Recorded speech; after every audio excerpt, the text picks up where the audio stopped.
Hello, everyone. Good morning, good afternoon, and good evening, wherever you are. Welcome to the Long-Term Animal Research Seminar Series.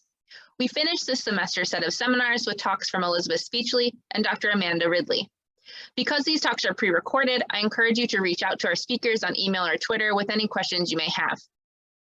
Now, I'm very happy to introduce our first speaker today, Elizabeth Speechley. Lizzie is a PhD candidate at the Western University of Australia. She's generally interested in the relationships between sociality, cognition, and communication. She has asked these questions in a diverse set of organisms, including guppies, magpies, and dolphins. Her dissertation work integrates cognitive testing, playback experiments, and social network analyses to investigate whether the relationship between group size and cognition in Western Australian magpies is driven by the complexity of intra-group interactions. Today, I'm excited to welcome Lizzie to the Long-Term Animal Research Seminar Series and hear more about the mystery of the group size effect. My name is Lizzie and I'm a PhD student at the University of Western Australia. And in my research, I'm particularly interested in exploring the drivers of intraspecific differences in cognition. And to do this, I work with the Western Australian magpie. So today I'm going to be sharing with you the results of my first chapter, whilst also taking you along the roller coaster journey that has been the past couple of years of this PhD. So cognition is defined as the process by which animals collect, retain, and use information from their environment to guide their behavior. And ultimately, the big question that I'm asking through my research is, why are certain individuals within a species smarter or exhibiting superior cognitive performance than others? Now, one of the main theories that's been put forward to explain the evolution of cognition is the social intelligence hypothesis. And what this theory is suggesting is that cognition has evolved in response to the demands of living in complex social systems. And the reason for this is that animals in social groups do face a number of cognitively demanding challenges, which include things like maintaining and coordinating different relationships, monitoring group members, and also recognizing suitable cooperative partners. Now, the work of my supervisors was very exciting for our field because, to my knowledge, it was the first study ever to provide support for the social intelligence hypothesis within a species and also to do so in the wild. And ultimately, what they found was magpies in larger groups had greater general cognitive performance than those in smaller groups. So my PhD delves a little bit deeper into this relationship by looking at exactly why certain individuals within a group may have greater cognitive performance than others. Because although you can see they've got this really strong relationship between group size and cognitive performance, you can also see that in some groups there's quite a lot of variation in cognitive performance, and my PhD is really investigating a potential explanation for that variation. Because the issue with stopping at group size as our measure of social complexity is that it assumes that individuals within the same size group will all experience the same social pressures. And in reality, we know that animals in social groups are not interacting equally with one another, which means that the social pressures that they face will be different. And so ultimately what we expected to see here was that individuals that were the most socially connected within their group would exhibit superior cognitive performance. Now, how I plan to measure individual social connectedness is through social network analysis, because it allows me to quantify the number, frequency, and directionality of intragroup interactions, and also to assess each individual's position within that network. So for example, here you can see that the magpie in the middle of this diagram is interacting with nearly all of her other group mates, which is indicated by those white lines, compared to, say, the male in the top right, who's only interacting with one of his other group mates. And ultimately, as I said, what we expected to see here was that individuals that were the most socially connected in their group would exhibit superior cognitive performance, simply because the amount of information that they're having to retain and respond to is much greater. So WA magpies are actually an ideal species to test this theory because they live in stable cooperative groups of varying different sizes. So currently, our study population consists of 18 different groups that are based around metropolitan Perth in Western Australia. And the groups range from about 3 to 12 individuals per group. And most of these individuals are ringed for individual identification, as you can see with these coloured metal bands at the bottom of the screen here. They're also habituated to humans, which means that we can observe them very closely without causing any disruption or stress. Now, how we measure cognitive performance in the Magpies is through an associative learning test. And what this does is it tests the magpie's ability to associate a colour cue with a food reward. So for each individual, I would randomly assign one of those two colours as my rewarded colour, meaning that the food reward is only ever placed under that particular colour. Now, in order to, how this test would run is basically initially the magpie would be allowed to search both wells to see that only one is rewarded, and then in subsequent trials we'll simply record the first well that they are searching. And ultimately, in order to completely pass this test, they need to select the correct well in 10 out of 12 consecutive trials. The reason for this being is that it represents a significant deviation from binomial probability or from chance. So I have a quick video of one of these successful trials. So you can see here he comes, picks the correct well, and off he goes with his food reward. Now, I did also want to point out that every time I'm putting this board down for a trial, I am making sure to randomize the side of the board that that rewarded color is on, just so that we're sure that the association they're making is with the color and not the orientation of the well on the board. So because we are working with wild animals, I do also record several other variables that may explain variation in cognitive performance. For example, whilst I'm testing, I record the average temperature at the time of testing, the neophobia of the individual, which we measure through the time it takes for them to approach and interact with the test. I also record the sex ratio in the group and the sex of the individual, the order they are tested within the group, the colour they are assigned, and I also conduct regular measurements of body mass and foraging efficiency, which act as a proxy for each individual's motivation to complete the task. Now, for my networks, these involve a 90-minute group-based observation that I repeat on a weekly basis throughout the year until I have at least 20 observations per group. Now, during an observation, I'm interested in lots of different types of interactions. So first of all, I'm interested in affiliative interactions, so things like huddling, play, and allopreening. I'm also interested in the more agonistic interactions, so things like fighting, chasing, and submissive behavior. I'm also interested in vocal interaction, which we've measured here using the magpie chorus. So this is when two or more individuals are singing simultaneously with one another. Now, for those of you who might not have been to Australia before, the magpie song is quite iconic for Australians and nostalgic for a lot of us. So I just wanted to play you a quick clip of what these choruses actually sound like.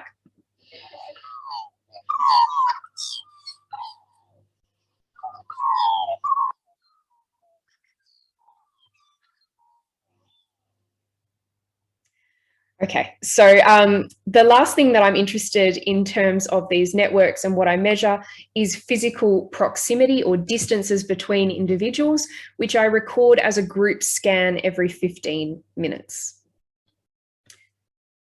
Now, in terms of network metrics, I was interested in the number of conspecifics an individual interacts with, which is known as their degree.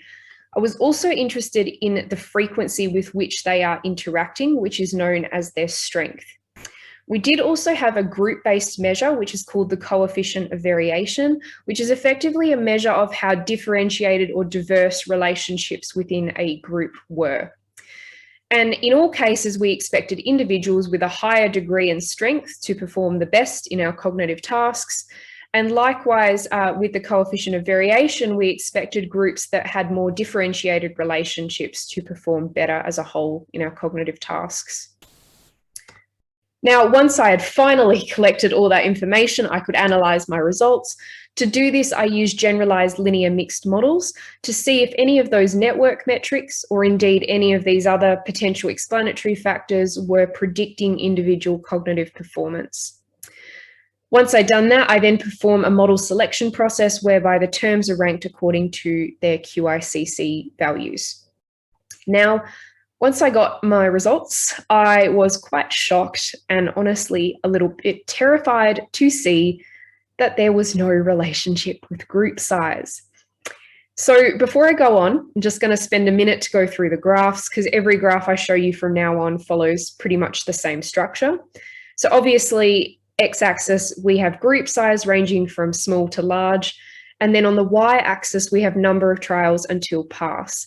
Now, unlike that previous graph I showed you from my supervisors, in this case, lower trials are actually indicating better performance, because it's telling us that they made that association with the color cue in fewer trials. So if we were to see the relationship that we expect to see between cognition and group size, we would expect to see a downward sloping line here.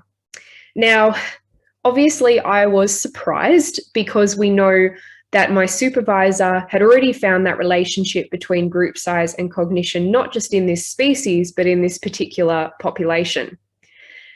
But the true terror came in when I realized that we've actually had several other students also find this same relationship in this same population previously. So just to give you the full extent of the terror that I am feeling at this point in my PhD, I thought I would take you through what's been done in terms of testing with the Magpies. So obviously, first of all, 2015, 2016, we first have Ben during his PhD, where he initially finds that relationship between group size and cognition. Then Ben finds it again in 2018 during his postdoc experiments. Then after Ben, we had a master's student, Grace, and an honours student, Ethan, who again found the same relationship during their heat stress testing in summer 2018 and summer 2019. And then there I am in 2020 with no relationship with group size. So just to confirm on some level that that relationship wasn't there anymore, we did also have another master's student, Joe, who was conducting his tests late 2019, early 2020. And he also didn't find a relationship with group size. So that is indicating to us that maybe something has changed in that period between Ethan finishing and Joe and I starting. Now, before I move on, I just wanted to spend a minute to address a common question that I often get at this point in my talk, which is the issue of repeated testing. So first of all, what Joe actually did in his master's is he showed us that the Magpies are actually not improving with repeated testing. And we also know that the Magpies are highly repeatable in their cognitive performance. And I did also want to point out that every time we test the Magpies, we use different task variants just to avoid any potential effects of long-term memory on their performance. So in the case of associative learning, what this means is they're never going to see the same color combination twice. So coming back to this timeline, as I said, it's indicating that maybe something has changed in the period between Ethan finishing and Joe and I starting. And when we looked a bit more closely as to what actually happened during this period, the whole story started to become a whole lot clearer. So the first thing that happened was we actually added 2 new groups to our study population. Now, for these new groups, we obviously don't have any indication as to what their group size or composition was in previous years, like we do for the rest of the groups in our study population. But the most important thing that happened during this period is we actually had 2 of our biggest groups split effectively in half. Now, the reason that this was so significant for us is that prior to this, all of the groups had remained relatively stable, and we've actually never seen group splits of this magnitude over the entire 7 years of the Magpie project. So given this new information, we thought maybe we should look into historical group size as a potential predictor of cognitive performance. So to do this, we took the group sizes from 2016 and we restricted our analysis to individuals that we know were present and tested in 2016 and 2020. And I then performed the same analysis that I described to you previously. And when we did this, we found that, yes, individuals that were historically in larger groups were performing better in our cognitive tests. And even more so, our analysis showed that historical group size was by far the best predictor of an individual's cognitive performance. So now that we'd solved that mystery, we could then move on to what we initially set out to do, which was to look at the relationship between individual social connectedness and cognitive performance. So you probably remember I have my 4 different networks, and I then have multiple network metrics for each network. And ultimately, we found that actually only one network and one network metric were a good predictor of an individual's cognitive performance. So in addition to historical group size, we found that individuals that were initiating more aggression in their group, which is known as their agonistic outstrength, were performing worse in our cognitive tests. So what you can see here on this graph is individuals with a score of 1 who were initiating the most aggression within their groups were taking more trials to pass the test, compared to individuals with a score of 0 who initiate no aggression within their group, who were taking fewer trials to pass the task. I did want to point out that for all of our network metrics, we did normalize scores for group size, which results in this range from 0 to 1. The reason we did this was to allow comparisons both within and between groups. So this is a really exciting new result for us because it's indicating that there may be some sort of trade-off between aggression and solving problems via cognitive solutions. And so we're currently in the process of investigating exactly why this might be and what it means. In case any of you are interested, agonistic in strength, so that is the amount of aggression an individual is receiving, didn't come out as a strong predictor of an individual's cognition. It was only the amount of aggression that they initiate.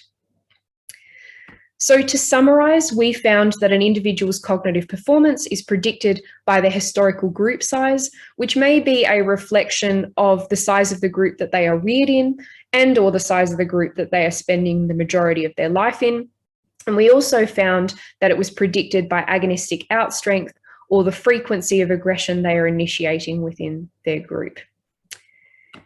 And our results really show the benefits of using long-term data to explore changes or trends in social complexity over time.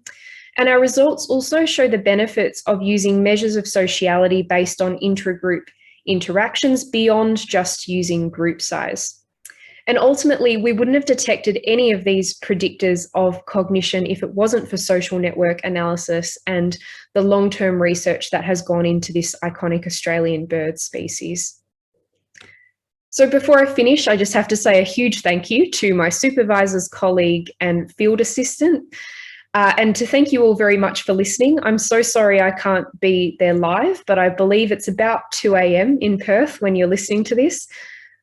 But please, if you have any questions or comments, I would love to hear from you, and my email and Twitter are up on the screen there. Thank you so much.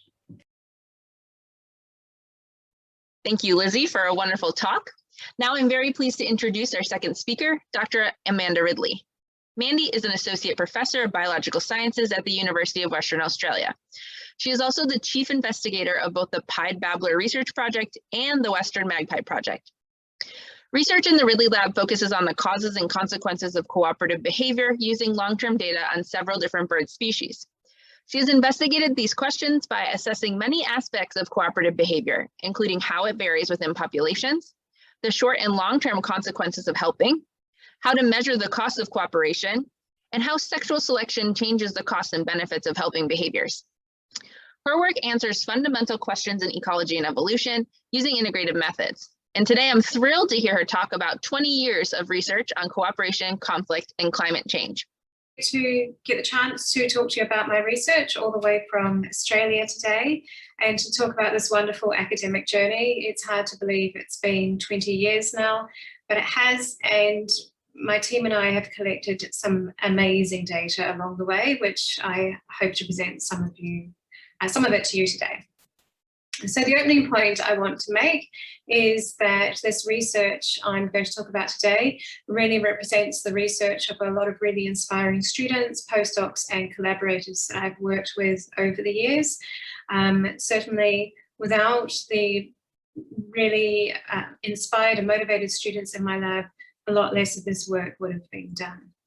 So these are the students that are working with me currently or have worked with me in the past and whose research I'm presenting today. So just as a background to what I'm going to talk about today, I think it's important that we acknowledge that cooperation is all around us, and maybe we sometimes take that for granted, that we share skills and resources with one another. Indeed, a lot of our human societies are based on the fact that we partition our tasks, so people that are good at certain tasks invest in those tasks, and individuals trade their skills with one another, and that arguably creates a more efficient society. Humans are not alone in this. Even though humans are considered super cooperators, a number of animal species show these traits as well. For example, division of labor leading to morphological differentiation is common in eusocial insects as well. So my interest in cooperation really came about from thinking about how much can be achieved by working together compared with working alone. And so this nest is a great example of that. That's a communal nest of the sociable weaver. You can see all the individual chambers here. These are individual nesting chambers. Now, certainly one sociable weaver did not build this nest alone. This is a picture of a sociable weaver. They're quite a small bird. Many sociable weavers together built this very large structure. Research has shown thermal benefits of this structure. It's a more stable environment than a typical open cup nest that one bird or a pair might build alone. Constant maintenance has to occur for these really large colonies, but it's, I think, a great example of cooperation and the benefits it can bring. So a little bit of a background to my research. I started out in cooperation, looking at cooperative dynamics in the Arabian babbler. So the Arabian babbler is a small passerine bird. It weighs between 50 to 85 grams and is endemic to the Middle Eastern region. I went there as part of my PhD to start collecting data on an established population. And in fact, this is an example of one of the bird species which has a really long time series of data. This project was originally established by Professors Amos and Abhishek Sahavi in the 70s. So it's got a remarkable 40-year record of life history data for many groups in the study population. So the picture in the bottom corner there, that is my colleague, Dr. Oded Keenan, and him and I are still working on demographics of the population, building on my PhD research and his, and combining it with the long-term data. So I won't touch on it much today, but it is an ongoing research project. So what I'll mostly be talking about today is the pied babbler. This is a study population I established in 2003, just after I finished my PhD. And the pied babbler is quite similar to the Arabian babbler in that it's a cooperatively breeding bird. Since I established the project, we have gained over 17,000 observation hours on 42 different groups. They're quite similar in size to the Arabian babbler. They range between 55 to 95 grams, and we regularly monitor their body mass and life history and have done so for 18 years. So we've got over 40,000 body mass weights, for example. We entice them onto a top band scale like the one you see in the picture here for a small food reward. So we weigh them at dawn every day and again at the end of our observations over the breeding season and the non-breeding season. So I'll mostly be talking about the pied babbler long-term data today, although I will be touching on magpies and Arabian babblers. So a bit more about the pied babbler. They are endemic to the southern Kalahari, and so this is the Kalahari here, and our study site is just down here. This is what the Kalahari typically looks like after rain. It can look a lot drier than this, but it is described as open acacia savanna. So these big, large acacia trees are really essential for shade and shelter for many species. So the pied babbler here, let's see one here on my lap. I think the biggest time investment was at the start to get this population habituated. So what that means is that they carry on their daily lives not disturbed by our presence. And that's how we collected a lot of our data, just following the groups throughout their territory at a respectful distance so that they're not bothered by us, and collecting data on their behaviour. They don't always jump on us like this. This is during a weighing session when they get a food reward. Sometimes if we want to get one particular bird on the scale and another bird keeps trying to hop on the scale, we might distract that bird by giving it a little bit of food to give the other a chance to get on the scale. So when the species group size varies between 3 to 15 adults, group sizes of 2 are very rare and quite ephemeral in the population. And group sizes above 15 are extremely rare as well. They tend to be quite unstable. This is a species with high reproductive skew. That means there is one clear dominant male and female, and they monopolize over 90% of the reproduction in the group. And the rest of the adults in the group do not attempt to breed, but instead help raise the young produced from that single brood of the dominant pair. So most adults in the group, apart from the dominant pair, are typically helpers, and they can remain as helpers for a number of years. So this is close to being an obligate cooperative breeder, but not quite, because we occasionally do have pairs. So the first thing that we wanted to establish was the benefits of being in a group. So I'm going to go back here to some of the older data to set the scene for what will follow. So sometimes when an individual is either evicted from a group or dispersed, we would follow that individual and see what happened to them. We would compare their foraging success and the amount of time spent in vigilance and their body mass compared to when they were in a group versus when they were not in a group. And we found that it was a disadvantage when they were alone. They steadily lost body mass as the number of days since becoming a floater, which is an individual floating in the population with no fixed territory. They steadily lost body mass, and we know that this is bad because in our analyses of factors influencing successful dispersal into a group, body mass is a really important determinant of the ability to win a fight.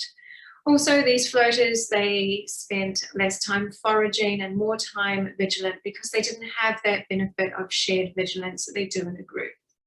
So we knew that there were these benefits of being in a group, and it helped explain some of the reasons why individuals were resistant to leaving a group even when they were receiving some aggression. So we then wanted to look at how group living might benefit reproduction, and we found this clear division of labour in the pied babblers. So the young adults in the group, the helpers, would take care of the fledglings, thus removing the load from the parents of doing so. So once the young fledge, they are still highly dependent on the adults for food. The breeding pair don't have to invest in their own young because the helpers are doing it for them, and that frees up the breeding pair to breed again. So this division of labour was almost absolute. You can see this is biomass provisioned per hour. When there was no brood overlap, that is that there's just one dependent brood in the group at a time, the breeders and the helpers provisioned the young equally. But when the breeders started to invest in a new brood while the old brood was still dependent, breeders ceased almost all care of young. So this allowed 2 dependent broods to be raised in the group simultaneously, increasing the reproductive output of the group per season. So the benefits of group size are not just in the young produced, but the amount of effort you put in yourself. So over the years, we looked at the amount of investment individuals put into a bunch of cooperative behaviours. So that included sentinel behaviour, where an individual is standing up vigilant in a raised position above the rest of the group and actively scanning for predators. individuals in the group would take turns doing that, and when they are on sentinel, they can't be foraging at the same time. So we looked at investment in sentinel behaviour, investment in provisioning of dependent young, investment in incubation, and territorial defence. And what we found is that there was a clear benefit of group size in that the larger the group you were in, the less of your personal time you spent investing in young, because those tasks were shared among more group members. So you can see here, less than 10% of time invested in young and group size of 6, compared to nearly a quarter of time in group sizes of 2. So this is important in terms of the amount of time you have to forage for yourself and your self-maintenance activities such as preening. The babblers are quite fastidious about maintaining that black and white plumage, and certainly in larger groups we see individuals doing this more successfully.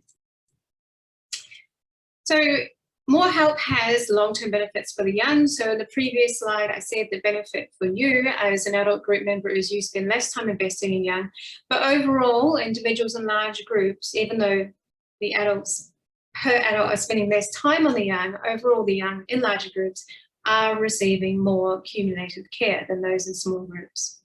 So we looked at what benefit this was for the young raised in the groups, and the duration of post-fledgling care varied between groups, with larger groups tending to have longer post-fledgling care. Oh, sorry about my mouse there. And we looked at the long-term benefits that had for young. So this is the proportion of young that acquire dominant breeding position by 2 years of age. And you can see a clear effect here of those that received care for longer were more likely to attain a dominant breeding position when they became adults.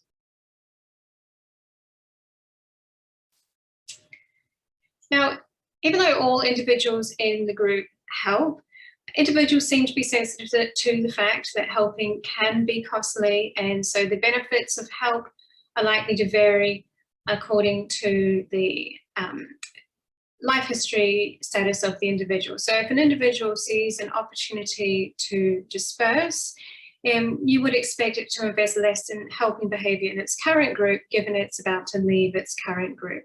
So we looked into this and we found that indeed that effect was there. So within the same individual, over the same time period, for example, breeding or non-breeding season, we looked at the proportion of time spent cooperating when they were not in a pre-dispersal stage versus the week prior to dispersal.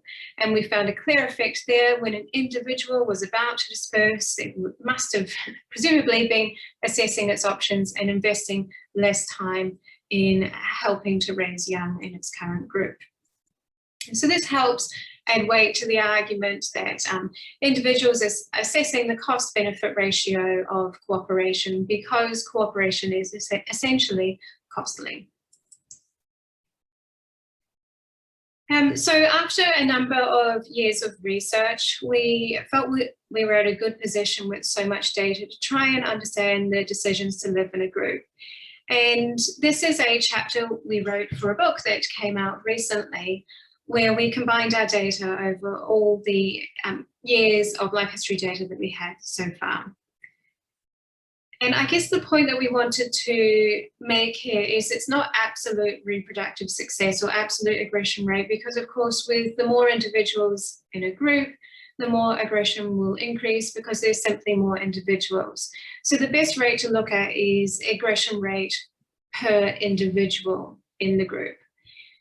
So this is what we did with our data. We looked at it on a per individual basis because decisions to live in a group or disperse are individually based, presumably. And what we were interested in here was at what point is it no longer beneficial to live in a group? As in, at what point does it pay better to disperse than stay? So we hypothesized that as aggression increases, living in a group is going to be less beneficial, particularly if that aggression translates to injury which can impair the individual from future reproductive success or dispersal. So what we found is that there was definitely a critical group size effect, and it's around 6. So the dotted line represents reproductive success. Above 6, there is a decline in reproductive success, and this is presumably due to conflicts within the group or due to less resources available for the number of individuals there. At the same time, aggression is increasing as the group size gets larger, and we think this is likely due to reproductive competition within the group. So as competition increases, reproductive success declines. Whoops. So the point at where reproductive success declines is actually where dispersal increases. So you'll see here dispersal attempts are quite high on a per individual basis in very small groups, and that's because these very small groups are ephemeral. They can't effectively defend a territory well, and there aren't many benefits of being in these groups. So as you get to the point where group size is producing the most young, dispersal is quite low, and then dispersal increases again as aggression increases and reproductive success declines. So this is building up quite a nice picture of individual decisions to live in a group. They will tend to leave when aggression is getting high and reproductive success benefits are low. So this slide, I'm sorry that it went to this slide so quickly. I do have quite a sensitive mouse. So this slide is basically about kidnapping and why you might want to kidnap. So if we assume, based on our previous research, that group size is important for the benefits it brings, and small group sizes are more likely to lead to extinction, if you can't raise your own young, it might benefit to kidnap the young of other groups around you, particularly if they're your competitors. By kidnapping their young, it decreases their group size and increases your group size. So we did start to observe kidnapping behaviour in the pied babblers. Admittedly, when I first saw it, I didn't really understand what was going on, but after a few times, this started to become a behaviour I was really interested in. It seemed a really overt and remarkable behaviour, and I wanted to understand a bit more about it. Kidnapping in pied babblers is not common, but over 18 years of research, we do have enough examples now to do a formal analysis on kidnapping behaviour. So before I go into the data, I want to tell you how kidnapping happens. So first of all, the kidnapping group will initiate an intergroup interaction on their border. This typically happens by the group members flying to their border and starting to vocalize, and that vocalization will initiate a response from the other group on whose border they are vocalizing at. So once the intergroup interaction has been initiated, the defending group will fly to their border. But when a group is defending, they leave their dependent young behind, normally safely ensconced in bushes somewhere. So what the kidnapping group does, while most of the group is at the border displaying and investing in this intergroup interaction, one member of the kidnapping group finds a piece of food and scouts around behind the defending group. Once they do that, they make a food call, which young typically associate with food, and young typically run to any adult that makes this food call. So once the young run towards the kidnapper, it keeps backing away with the food in its mouth, encouraging the young to follow it. And this constant calling, food calling and backing away, they keep doing this until the young have followed them into the kidnapper's territory. And at that point, the young are effectively kidnapped. And the kidnapping group will continue to invest in the young and raise the young as their own. So this hasn't happened that often, but we have found a strong pattern in that it tends to happen in groups that fail to raise their own young. And if we take into account over the 600 breeding attempts that we have monitored over the years, of those that failed to raise any young in a breeding season, about 10% of them attempted to kidnap young from other groups. So we've now been able to quantitatively analyze these kidnapping events. And first of all, our assumption is that if you do not raise your own young, and recruitment of young is important to the maintenance of group size, an alternative strategy to maintain group size would be to kidnap young. So that is what we see. The likelihood of kidnapping is extremely low in groups which have recruited their own young, but increases significantly in groups that have raised their own young. Now, if this effect was true, we would also expect to see small groups or groups that fail to raise their own young being more likely to accept unrelated adults. This is what we call rovers in the population. They are adults that are they're extra group adults that approach other groups with the possibility of immigrating into the group. Often in groups that have raised their own young will reject these immigration attempts of rovers, but those that have failed to raise their own young are much more likely to accept these rover immigration events. So this data really contributes to the overall idea of the benefits of group size and of maintaining group size. And if it's not possible to do that through recruitment of young, then alternative opportunities to maintain group size, such as kidnapping or acceptance of rovers, can occur. So now I want to move on to the importance of intergroup conflict, because oftentimes in our data we look at patterns within a group, but these groups live within a matrix of many groups surrounding them, and those groups are likely to have an important influence on their behaviour as well. So with the pied babblers, we observed a lot of intergroup interactions over the years. They have several a week, and we have recorded all these interactions. The type of interaction, it can be vocal or physical. We record the outcomes, such as if which group won, which group lost, or if it was a stalemate, how long the interaction occurred, etc. And we've started to look into these intergroup interaction patterns and what influence they might be having on within group behaviour. Now here I have a photo I took of an intergroup interaction. So this is these two individuals are from different groups. They are fighting, and behind them there, this is an individual dive bombing another from a different group. Now, these kind of physical fights can lead to injury in some cases. So with all these hundreds of records of intergroup interactions, we looked at the effects that it might have, and we did notice that when there was a lot of intergroup interactions during the breeding season, that the outcome of those breeding attempts were not so good.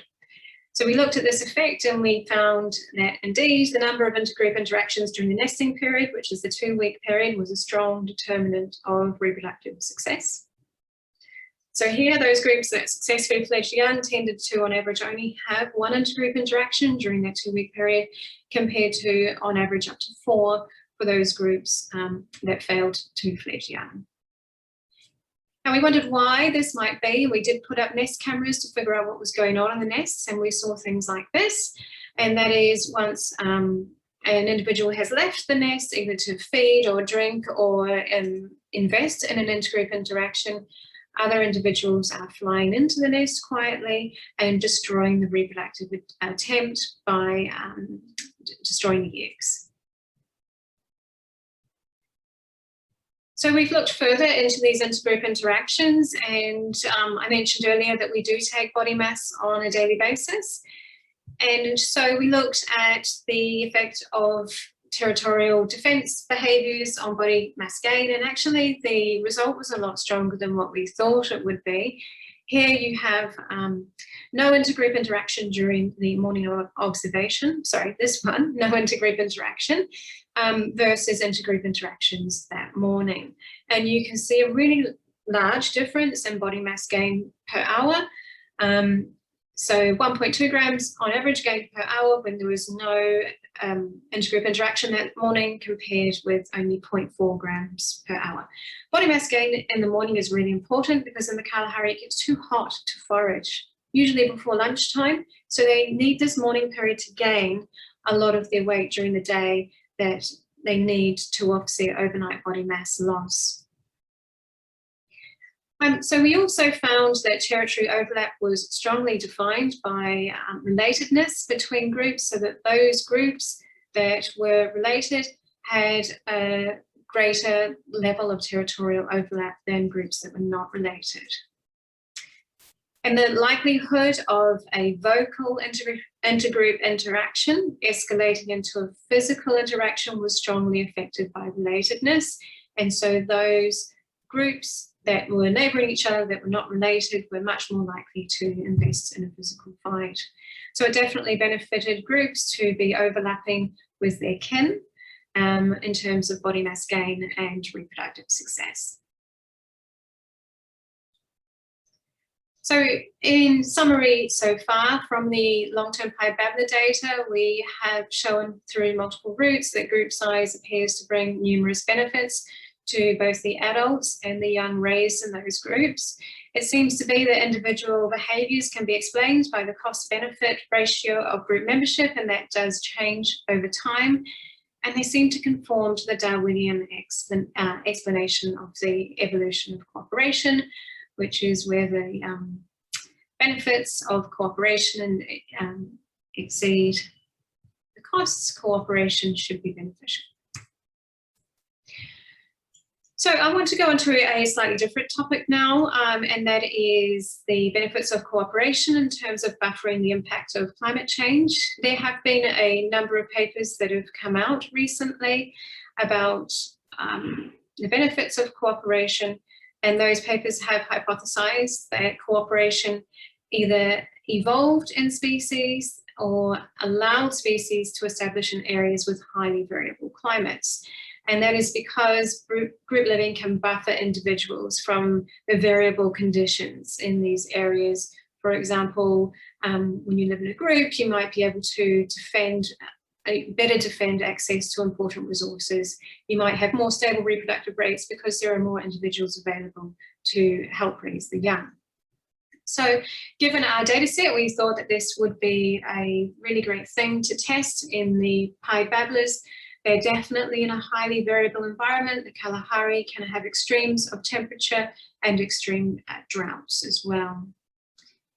And this idea did originate from the Arabian Babblers when we were looking at the long-term database. So you see here, the database spanning from 1980 to 2010, we found a general decline in the density of groups per square kilometre and a decline in adult group size. And this correlated strongly with the decline in rainfall in the area. So the Arabian Babblers got us thinking about this idea, and then we tested it on the pied babblers, and this is the story of what we found in the pied babblers. So when it gets hotter, the babblers have to start heat dissipating. This is common to most animals. Now, the way birds tend to do that is they bill gape and spread their wings to cool themselves down. So when you are heat dissipating and you have your bill gaping open, it's much harder to forage for the pied babblers. They have to dig into the ground to find their food, so they can't really heat dissipate and forage simultaneously. When this happens, it means that foraging efficiency is going down the hotter it gets because more heat dissipation is happening. And as well as foraging efficiency going down, the proportion of food given away to young is less, presumably because the adults are not finding as much or enough for themselves, so they have less to spare to give away to the young. And the effect that this has is that because they're catching less food and provisioning young less, this leads to poorer nestling growth and poorer nestling survival. So in the Kalahari, over the years that we have been studying the population, the number of days that exceed 35.5 degrees Celsius has increased. This point of 35.5 degrees is the point at which heat dissipation increases exponentially for pied babblers. And total rainfall has been declining over the same time period. Reproductive success has similarly declined over that time period, and a number of survived young. So, sorry, just to clarify that, it is the number of nests which fledged at least one young, and the number of young that survived to independence, so able to forage for themselves. So what we wanted to do is to understand what was affecting nestling survival, and because we have been observing so many nests over the years and we have collected so many parameters from those nests, it allowed us to do some structural equation modeling to look at the direct and indirect pathways to fledgling survival. So we considered the average maximum temperature, the amount of rainfall in the 60 days prior to fledgling. We use that 60-day time period because there's often a lag effect between rainfall and the emergence of insects.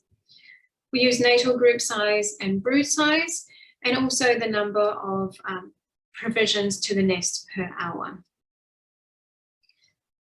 Now, the dashed lines are negative effects and the undashed lines are positive effects. The grey bars are non-significant and the black bars are significant. So you'll see the main thing affecting the body mass of nestlings at the end of day 5 was the temperature experienced during the nestling period. Surprisingly, the amount of food that was delivered to them or group size was not really having a big effect. It was mostly temperature. The main factor affecting the probability of fledging from the nest was their body mass partway through the nestling period. Goodness me. And that was affected by temperature. So this structural equation modeling told us that temperature during the early nestling period and its impact on body mass was having a major impact on the probability of fledging. So further looking at the impacts of climate, this time on survival to 1 year of age, which arguably is a better indicator of reproductive success, because really we want to look at the number of young that are surviving to recruit into the breeding population. So what we found is that survival was impacted by rainfall, in that the more rainfall there was during the breeding season, the more young survived to 1 year of age. And the hotter it was, the less young survived. But we did see this very strong effect here, where, and so this is drought. This is the effect of high temperatures and low rainfall.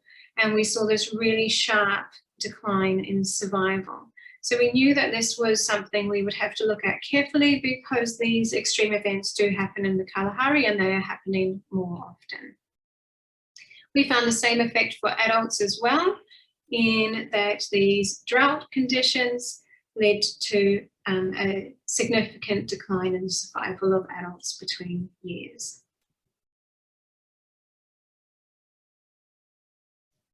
Now, one way to account for these tough conditions, these hot, dry conditions, is to have compensatory responses. And that allows, that might be really important for population recovery from an adverse event like a really hot, dry year. So using our time series of data, we looked at evidence for these compensatory responses, and we found that following a year of hot, dry conditions, there was a disproportionate increase in investment in reproduction the following year when rainfall returned to normal.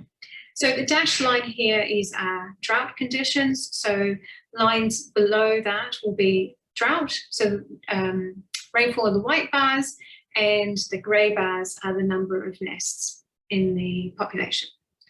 So you'll see that following a drought, there's a really disproportionate increase in reproductive investment when rainfall returns to normal conditions, compared to years when there wasn't a drought prior. So to look at this another way, number of breeding attempts when the previous year was not a drought versus when it was a drought, we see this clear effect of compensatory responses. Now, in species that live in areas with highly variable ecological conditions, these compensatory responses might be really important ways for the population to rebound. But when in situations where these extreme events are happening more and more often, the ability of the population to compensate might be compromised. So based on this long-term demographic data, and we were able to build these population viability models to look at what the population might look like in the next 30 years if there was no change in current conditions versus a scenario of increasing drought and a scenario of increasingly high temperatures. So what you see here is the starting point is in red. So lines above this, they have increased in size. The population has increased in size over the 30-year time period. Lines below this, the population has decreased in size. And the green line represents the minimum viable population below which we assume extinction. So you can see where we have no change in current conditions, we are tending to see more populations in this over the 100 simulations decline than increase. That's not unexpected because we're already seeing an effect of drought and temperatures. And just to explain the bottom part here, this is population growth rate. When it goes below the red line, below 1, that's a population decline. So if we simulate an increase in drought over those 30 years, you can see clearly that much more of the populations are declining and more are going extinct. And when we add high temperatures, none of the populations are increasing over the 30-year period of the 100 simulations, and quite a high number are going extinct. So I think this is a really powerful tool that we have gained from the data we've collected to be able to simulate the likely future scenario for this population. We found in all the parameters we measured, such as adult survival, survival of young to 1 year of age, nestling survival, and fledgling survival, we found no evidence that group size was benefiting. In terms of the hypothesis that group size or cooperative breeding would buffer individuals against climate change, we found no evidence that larger groups were doing better under these extreme climate conditions compared to smaller groups. So we were not able to support the hypothesis that group size buffers individuals against environmental conditions. So I want to touch briefly on a recent focus of ours, and that's how to measure physiological impacts non-invasively. So to understand what is going on in terms of these high temperature, hot drought effects on the population, we wanted to look at stress in the birds and metabolic rates, but we didn't want to do a lot of invasive capture because this is a habituated population and we rely on the ability to follow them and observe them without them being disturbed by our presence. If we started capturing them, we felt that this would affect our long-term life history data. So we needed to find an alternative solution, and we're going to explain to you what that is now. So the typical invasive method, this is to gain metabolic rates through the standard doubly labeled water protocol. The first step is you capture your study animal, and then you collect a background sample of blood and you dose the bird with doubly labeled water. You then hold it in captivity for an equilibration period and you collect a second blood sample. You then release the study animal, you wait for 24 hours, you recapture the study animal and you collect a final sample. And we felt that this wouldn't work for our wild population in terms of our ability to work with them as well in the future. So we tried out this process instead.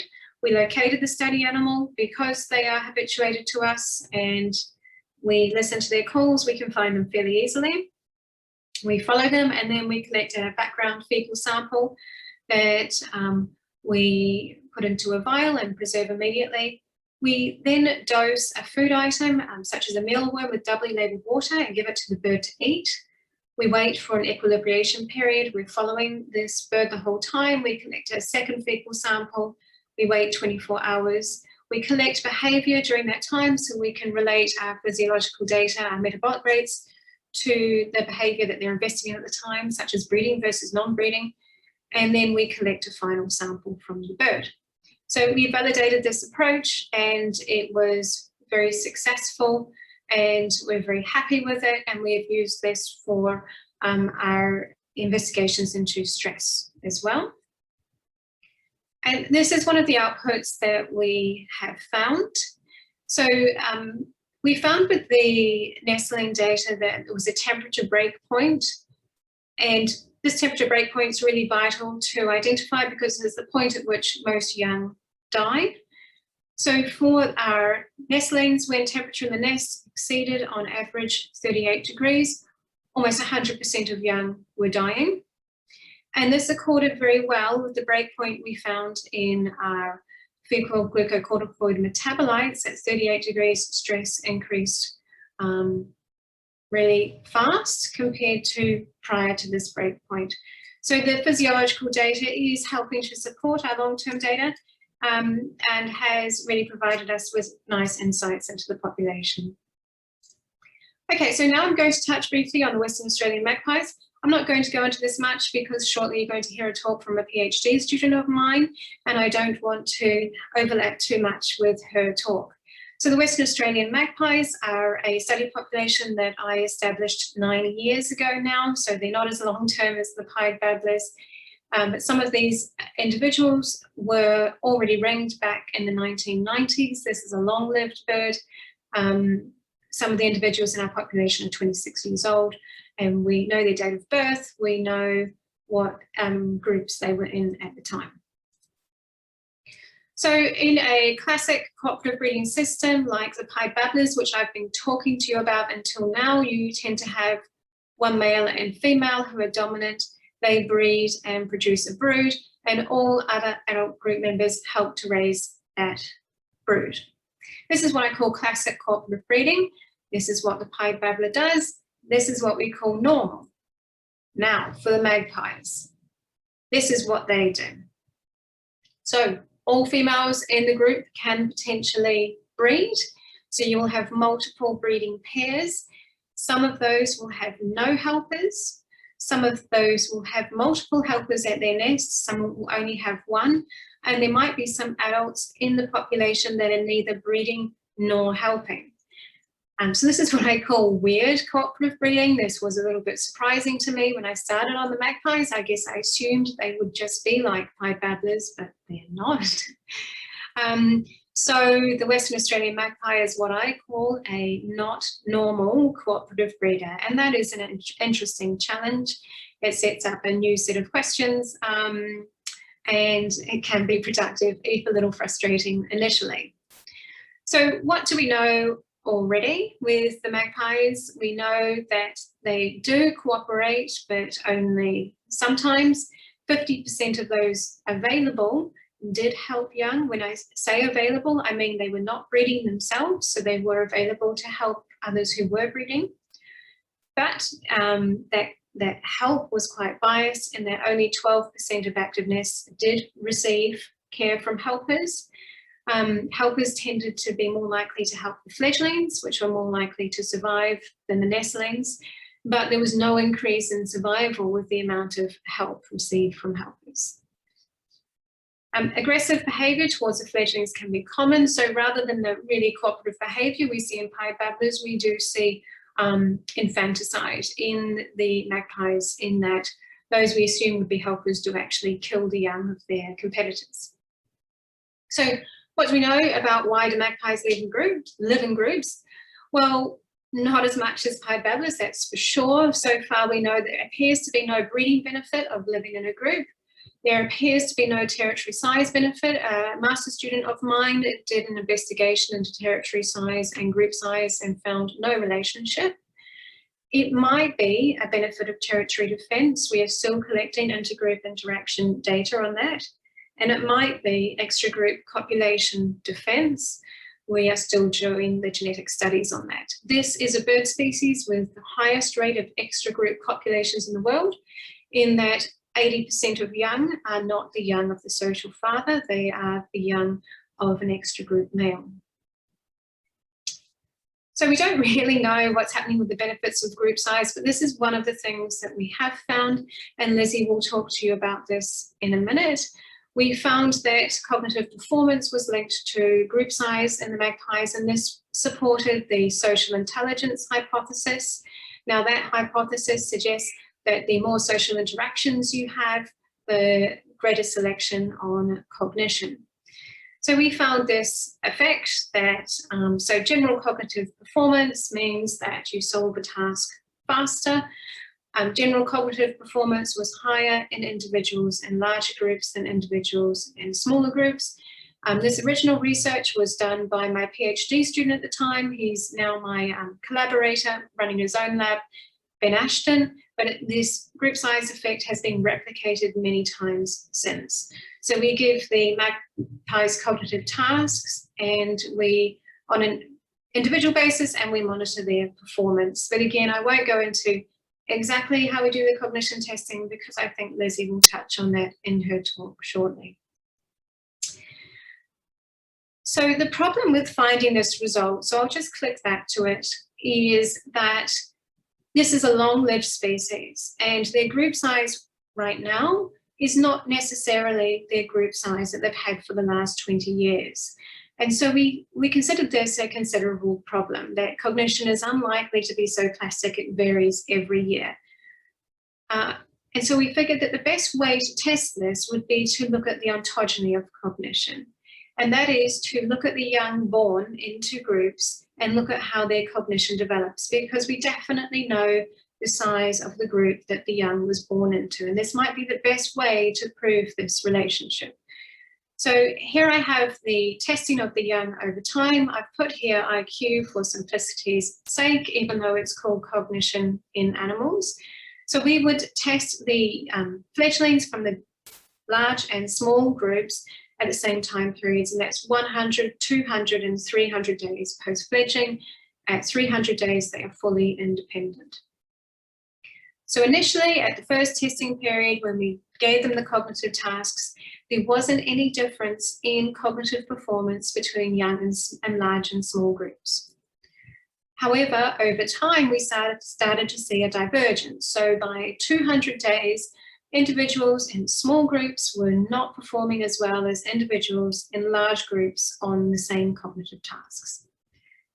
Then by the time they became fully independent, we saw this quite large effect in the individuals from larger groups were doing significantly better in the cognitive tasks than the individuals in smaller groups. And that really helped validate the group size effect because we knew these individuals, their group size from birth, and we could track their development over time. So because not many fledglings survive in magpies, we had to do this research over a number of years with both Ben and Lizzie, and happily the database is building up to be strong and large now, and this effect has remained consistent. A really important thing to establish with cognition is whether or not it's repeatable, because if an individual does a task at one point in time, does that truly reflect their cognition if when you do the task at another point in time, they have a completely different cognitive performance? And this has been a real big criticism of cognition research over the years, the kind of replication crisis. When you give an animal a task, are you really measuring cognition if you can't have repeatable measures of that cognition from that individual? So when we found these really interesting results, we set about making sure that we could validate these results, that individuals were repeatedly performing at the same level. We did this at one point in time by doing multiple different cognition tasks, and then we did it over a period of years. Our short-term repeatability over a couple of months was extremely high at 97% repeatable. Now, long-term repeatability was also significant at nearly 60% repeatable over 3 years. And so this gives us confidence in our cognition results. Individual performance in a cognitive task is highly repeatable within a year and across years. The other thing we needed to check is whether individuals simply got better at tasks over time because of familiarity with them.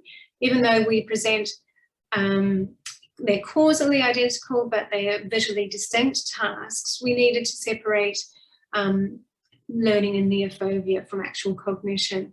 So what we did is that we presented the magpies with detour reaching tasks. For these tasks, they have to detour around the transparent barrier and get to the cheese rather than just pecking at the barrier.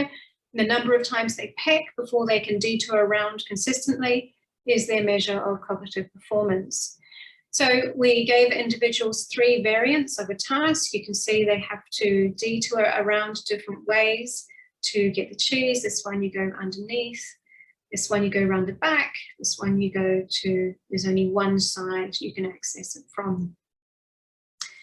So what we found is that test number did not have an impact on their cognitive performance. They were not getting better over time, and that validated our approach to repeatedly testing the birds to see if there was repeatability and changes over time in relation to ontogeny and group size.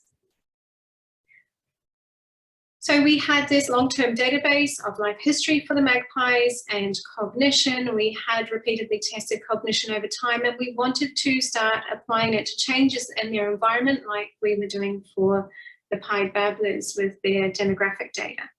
And we hypothesized that there was probably a relationship between heat stress and cognition. We had already observed in the magpies, although I don't have time to present it here, a major decline in reproductive success under heat, like we saw in the babblers. However, with the magpies, we have the advantage that we know their cognition, and we think that this is probably really important because cognition is defined as an animal's ability to process and respond to stimuli in its surrounding environment. And so these are typical measures of cognition, and this is how they affect their behavior. And this can impact fitness and population demography, and ultimately adjustment to changes in their environment. So we looked at this possibility over several years in the magpies, and we found this remarkable effect. We tested individuals, the same individual in the heat and under normal temperatures on an associative learning task. And we found that when there was no heat stress, 82% of them passed, but when they were under heat stress, which for magpies happens at about 32 degrees, 6% of them passed. And this is a massive, massive effect.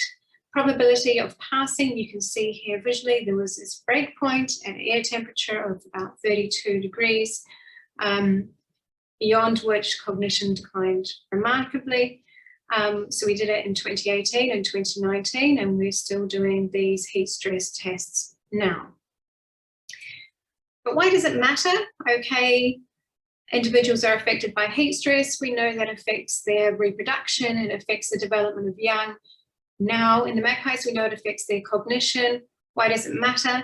Well, to prove why it matters, what we're doing now is a time series of tests where we look at how it affects their ability to respond to predators. So we have the same magpie here, and the red represents it under heat stress and cold represents under normal conditions. We've set up a playback experiment of a alert call to a fox versus a control to see if they're able to respond to that predator appropriately in the heat versus normal conditions. This is important because we know that their young are more likely to die. We know that they give less food to their young under heat. So probably their ability to invest in parental care is quite impacted. These are our results so far. They are ongoing. What we have found is that heat stress affects their ability to respond to a predator, and this is probably pretty bad for them. Not being able to respond to a predator as well probably increases the chance of injury or death. So we're using our long-term demographics to identify trends that we're then using short-term experimentation to corroborate. So that's it. I hopefully have covered enough to give you an overview of the type of research we are doing, the type of research that we're going on to. The topic of cooperation continues to be fascinating to me, and the type of answers that we can get about cooperation are just increasing exponentially the longer we observe these species and the bigger our data sets become. So thank you very much for listening, and I'm very happy to receive emails or questions, or I'm very open to opportunities for collaboration as well.